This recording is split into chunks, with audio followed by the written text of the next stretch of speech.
Welcome, friends, to the animation experience at Conservation Station.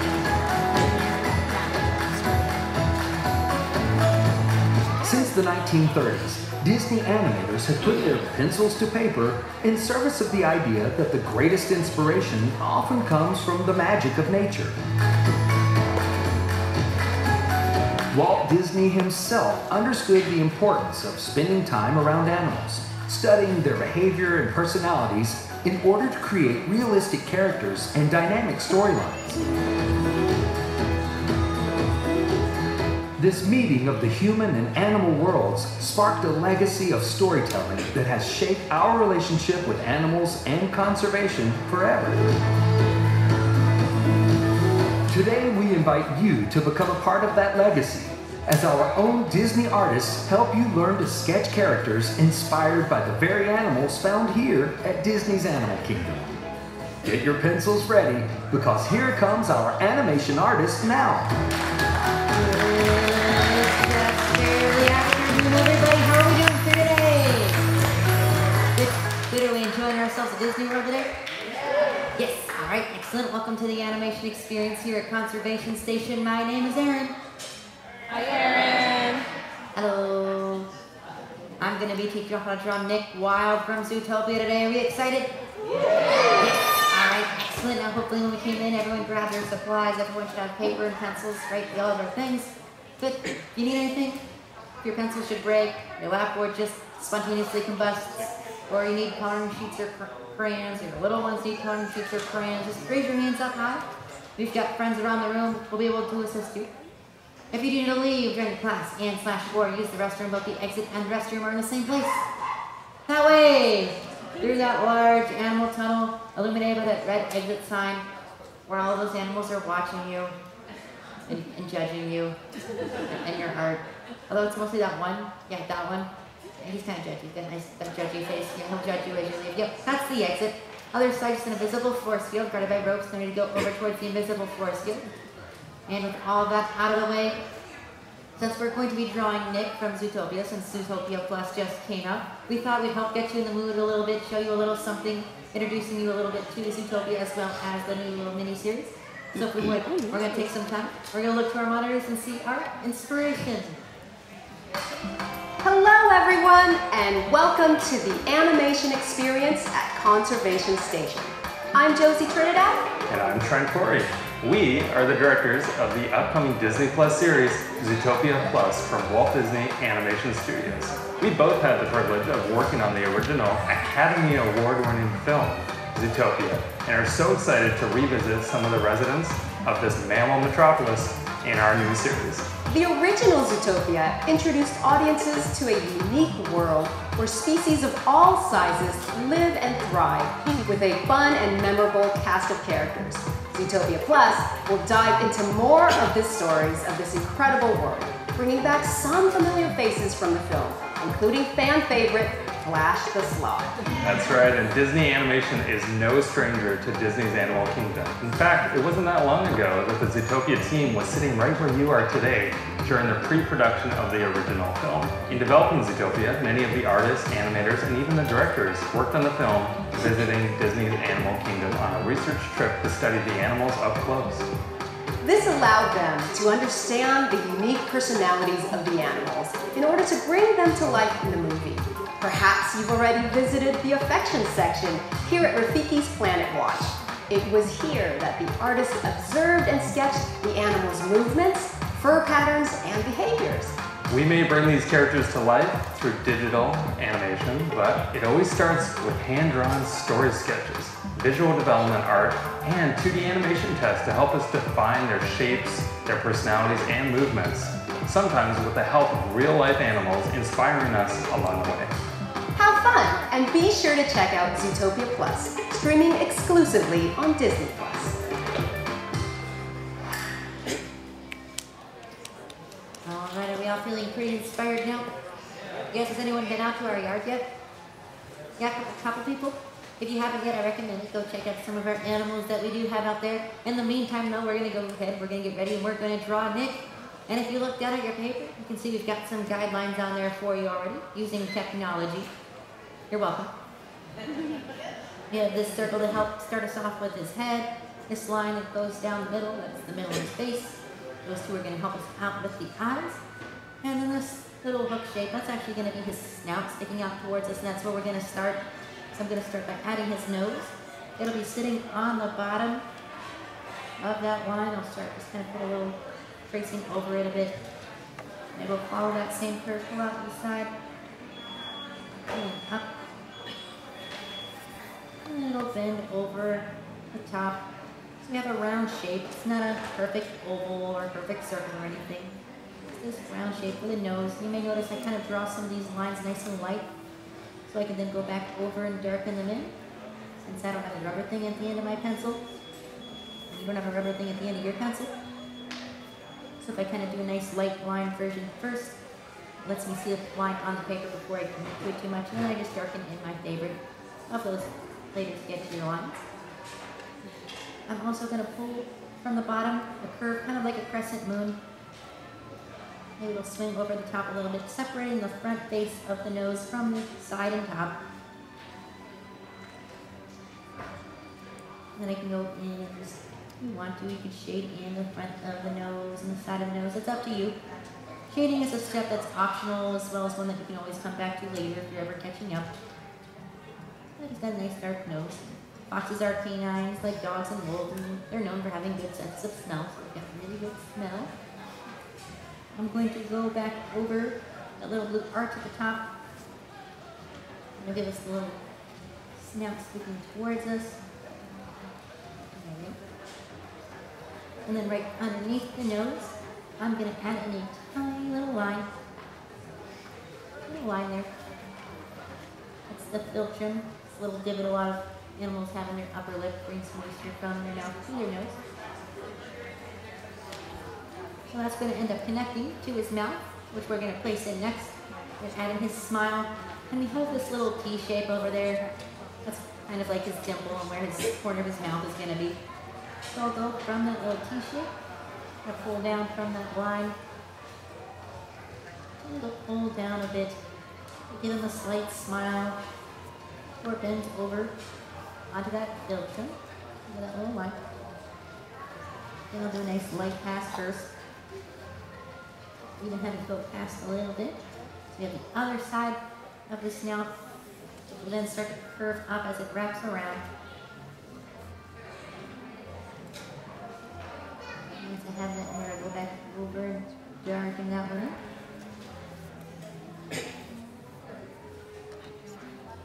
Alright, so now we have his mouth in place. I'm going to go up into those lines above, and we're going to start to add in his eyes. Now for his eyes, we're going to start with the spots around his eyes. A lot of cartoon animals will have these kind of spots around their eyes to help exaggerate their facial expressions and their eyes a bit more. And it also helps sneak in a feature on their face that all cartoon foxes are very famous for. Eyebrows. Foxes in real life don't have eyebrows, but cartoon foxes tend to use their expressions quite a lot, so they tend to have pretty fancy eyebrows. So, starting on that bottom line there, I'm going to do a curve. Again, staying nice and light as I feel this out. It'll arch up above the snout a little bit on that side. Curve up other side about halfway towards the next line. Then use the curve for the bottom of this spot. On the side next to our middle line, it's going to pull up, kind of right next to that middle line, kind of following parallel with it. Up until we're in between it and the top of the circle. We kind of make kind of like a triangle. So this is the bottom line of our triangle. This is the next line. And the third line is going to be where the eyebrow sits. And this eyebrow, you just start end of it, arch up. And maybe I'll do an extra bend up. A little bit of an expression to this eyebrow. Thicken up towards the middle of the face more to help it look more like an eyebrow. And I'll just kind of go back and over, add some strokes so it can look a bit more like a bird. A thicker eyebrow over on the one side. And once I have the spot on one side, I'll add the spot on the other, which will sit on that blue line right next to the snout. Once again, just kind of pulling right over it, up and parallel with the blue line in the middle. On the other side, it'll actually not go as far. It's actually going to be kind of squashed because his head is being turned to the side, so everything on this side of his head is further away, turned away from us. It's going to look a little squashed a bit, but it'll pull up, hit the edge of that circle, and I'll have this eyebrow kind of pull down a little. It's kind of working up and then down. He's kind of got that one eyebrow up, one kind of down look about him. Which, as people, we use our eyebrows a lot for our expressions. They're really, really key to them.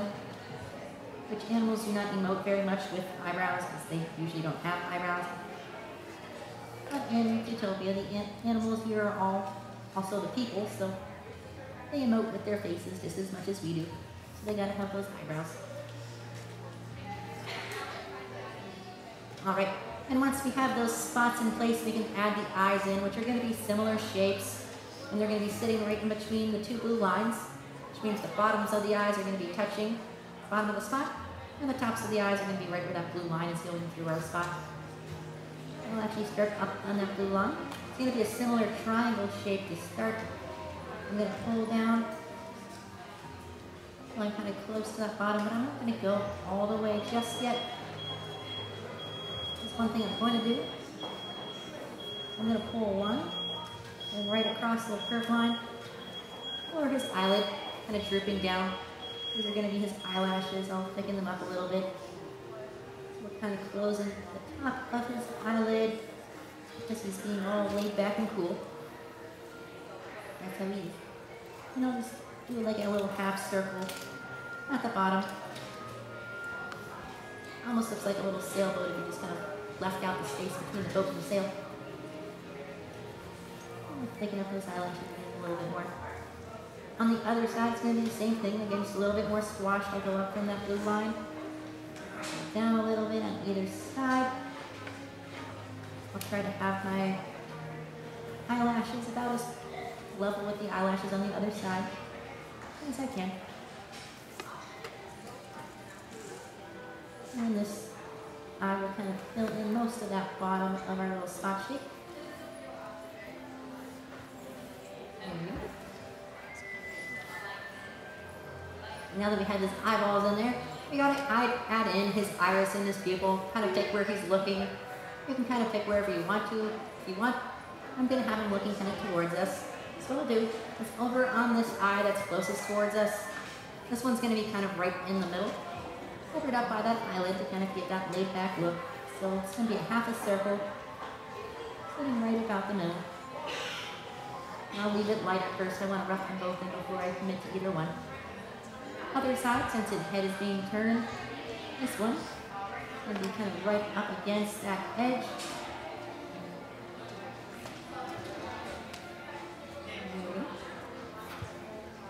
And once I'm happy, if I think that they're working well together and that they look like they're about the same size, I'll go back over and darken in.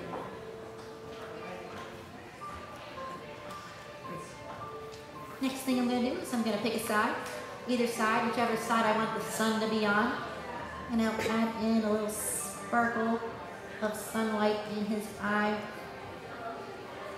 The sun reflects on the eyes, and his eyes are tiny wet surfaces, so they reflect light. And then behind that little glimmer of light, I'll add in the pupil, which is the exact same thing as the half circle, just a little bit smaller. And right behind that little sparkle of light. A smaller half circle back there. I'll even shade that one in. Help make sure it still reads as the pupil. I just want to shade in that little glimmer of light. Glimmer of light helps add a little moment of life to their eye. Now, in real life, foxes actually have slitted pupils, kind of like house cats do. It actually helps them regulate light to quite a bit extreme. Perhaps to do with the fact that they are the size predator that they are, like other canines that are bigger don't have that. Other cats that are bigger don't have that either. As far as Nick goes, though, He's just not regular people. Because again, these animals are also the people in their world, so their faces are a lot more people-like. Alright. And now we've got his eyes and his snout in there. I'm also going to go down below the snout, adding his chin, which will just be a little curve underneath. And say, okay, there's where the chin is sticking out. I won't even close it off all the way. I might add a little extra wrinkle underneath though. We have his whole face in there.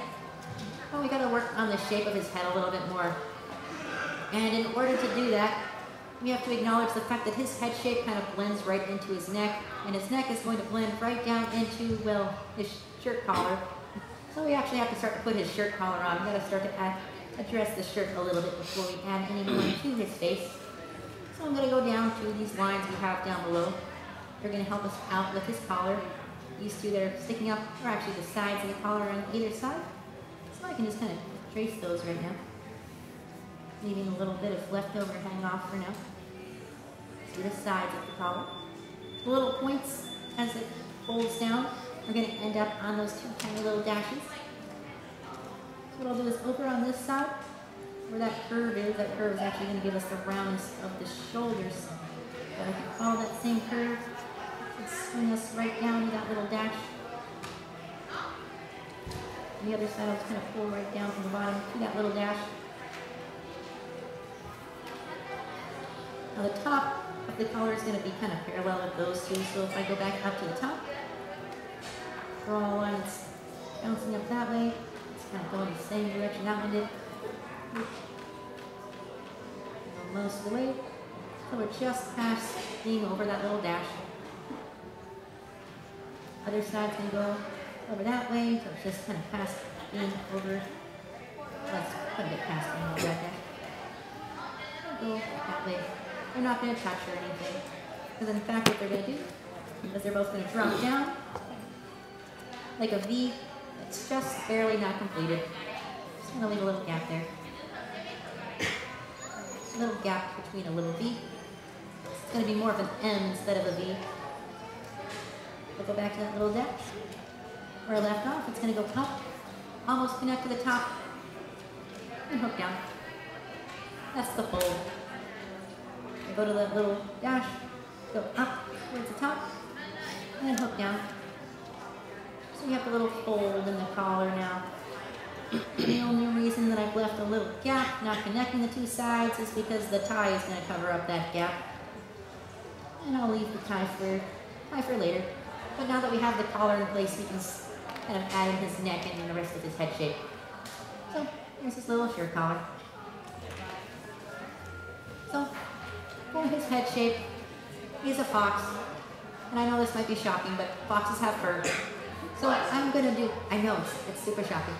So I'm going to do a nice light pass of the shape of his fur sticking out, especially like where his little cheeks are, because foxes, their fur tends to poke out the sides there. I'll do a light pass, and then I'll go do a darker pass and add in some little fur detail to it. It's starting up where his little mask shape is kind of meeting with those blue lines. Pull down to the side, and then hook back in to meet the circle. Give a little point for that cheek fur sticking out there. And then it'll drop down going into that neck collar. And we'll do a similar thing on the other side. However, we'll start all the way up on his eyebrow.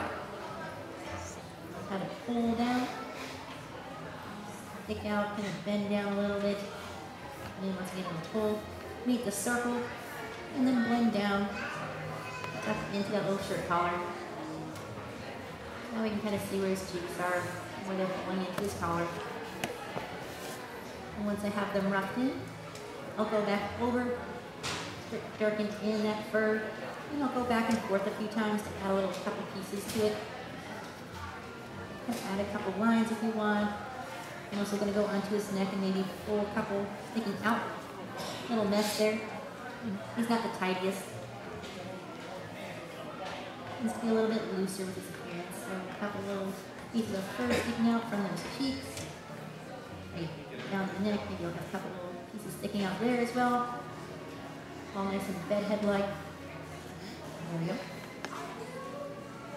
Also want to be sure to add in some fur Up at the top of his head, I'm going to leave a little bit of a gap for where his ear is going to attach, but I'll start up towards the top, and once I'm up at that top line, I'm just going to pull up a couple little wisps of fur.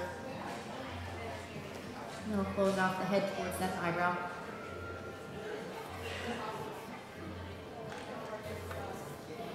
Alright. Now, I'm going to go ahead and add in one more color separation on him. They'll kind of finish off his face. So these are kind of darker spots around his eyes a little bit, but he also has that lighter green color on his front, running down on his snout. And then go back to the nose. I'll do a little curve that kind of pulls down. It's not going to touch that arch, but it'll come close, helping show the top of that snout. And it's going to blend right into that little dimple we have.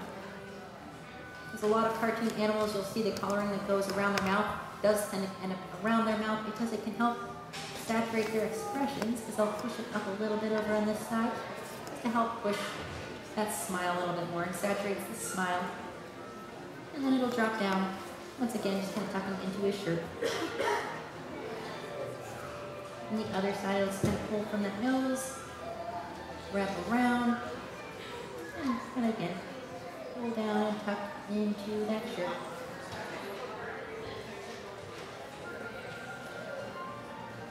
And now that I have that there, I'll also add a couple of freckles to his snout. A couple little freckles. There we go.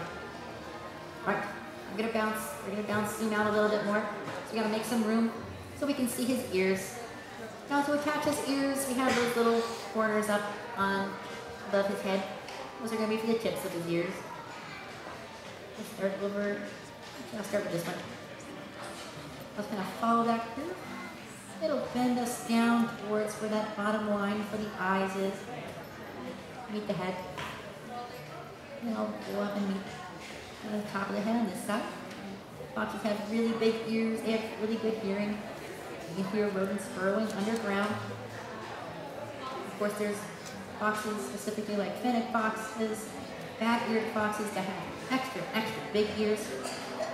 Like Nick's friend Fennec, who's a fennec fox, has got a very creative name going on. And this ear is pulling down to right before that hair. Again, pulling down kind of towards our eyebrow and that blue line. There's nice big ears there. Now over on this ear, because he does have his ears turned back somewhat, foxes do tend to emote with their ears quite a lot.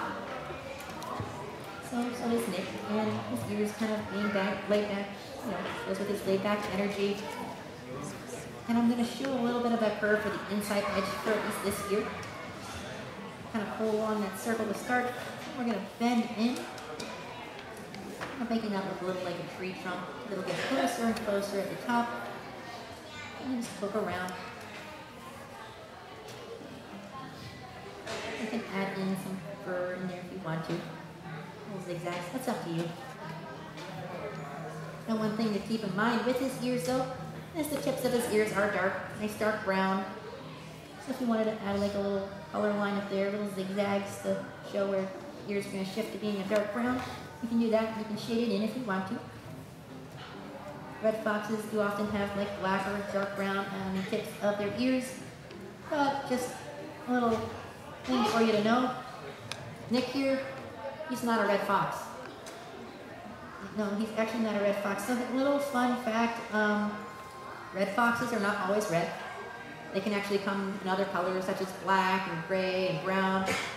And there's another type of fox, the gray fox, which is not always gray. It can also come in other colors. But red foxes, the tips of their tails are always white, and gray foxes, their tips of their tails are always black. Nick's tail is black on the end. He's actually a gray fox. Yep. Which the two foxes are pretty similar, but there's a few differences. Like gray foxes are actually better at climbing trees, so Nick might be better at climbing trees. Yep. All right, he got his head in there. We're gonna work on a little bit more of him. We're gonna add in some shoulders.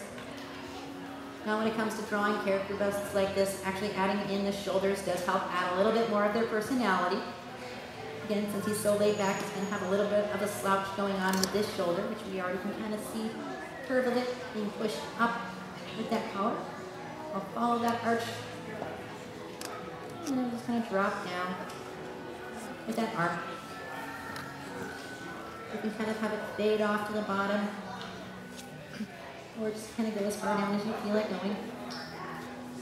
That'll be the one side.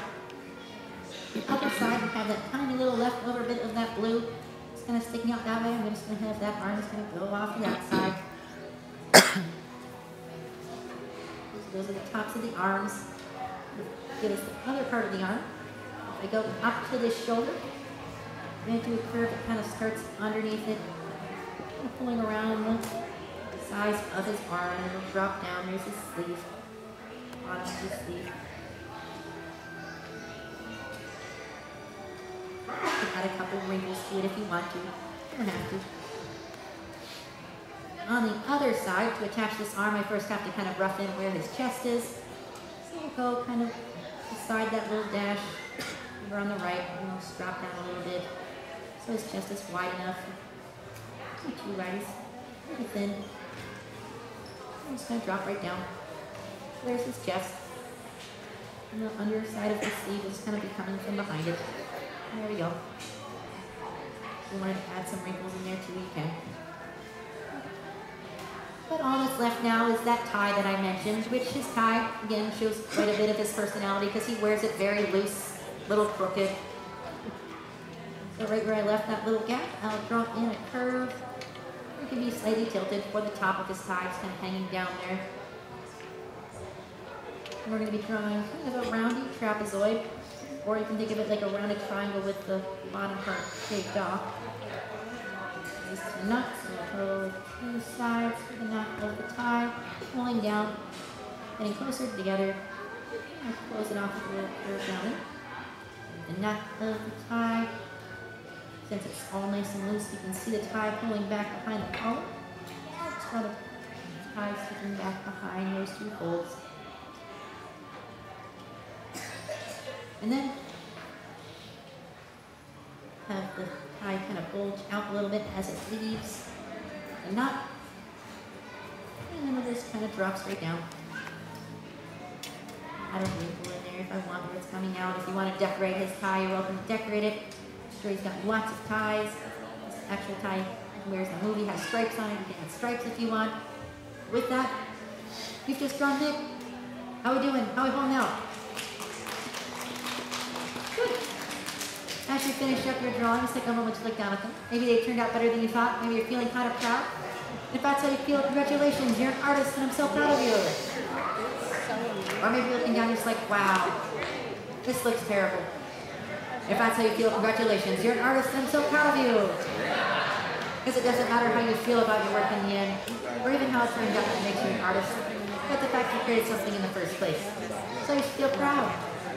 And you should be sure that you sign your name and sign it and date it. Today's date is, of course, math day because it is 11 plus 11 equals 2.